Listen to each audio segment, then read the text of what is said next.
Let it be a Nick and Jane, and let it be a Mr. Smith, a banker of Nick and Jane. They both keep their money in his bank. That's why we use the title Mr. Smith with respect. Nick really wants to buy, well, let's say Jane's bicycle, but he has no money.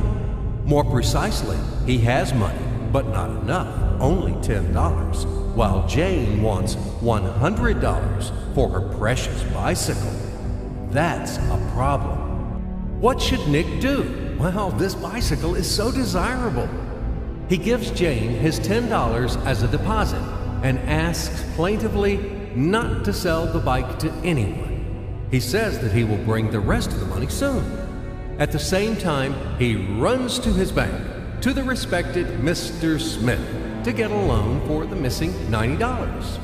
As ill luck, Mr. Smith has no money at this moment, but he knows perfectly about $10, which Nick gave to Jane. And where will Jane bring his money to? That's right. She will put these $10 in her lovely bank to the same Mr. Smith. Therefore, Mr. Smith asks Nick to come back tomorrow in the hope that tomorrow he will get these $10. And everything happens this way. The next day, Jane brings $10 to the bank. The bank provides Nick these $10 on credit. Nick immediately gives them to Jane. She again puts them in a bank. The bank again provides Nick these $10 on credit, etc. As long as Nick the fool will gather enough money for the bicycle. Don't you get confused yet? Be patient, I told you. These demons have been trying to confuse you during 1,000 years.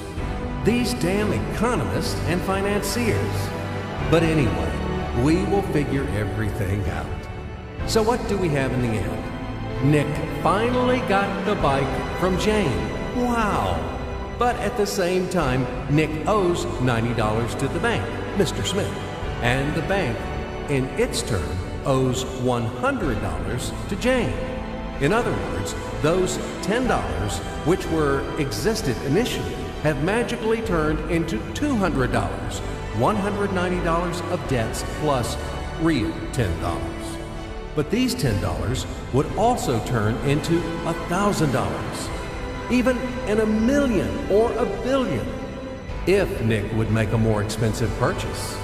In this case, our $10 would make the increasing number of its cycles, circuits from hands to hands. That's it.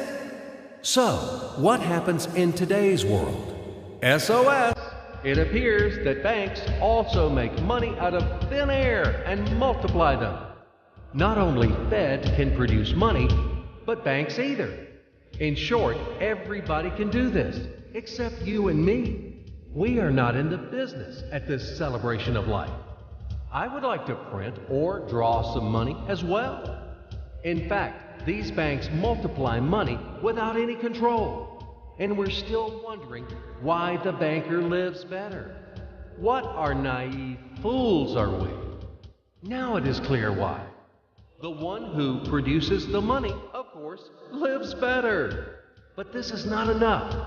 From this moment, poor Nick will never be able to repay his debts owed to the bank, no matter how hard he would work.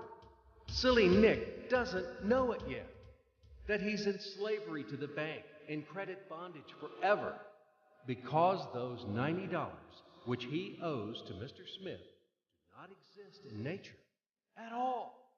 Sly Mr. Smith made his money out of nothing. He created them out of thin air, just one click. And $10 turned into $200. Yes, but you can object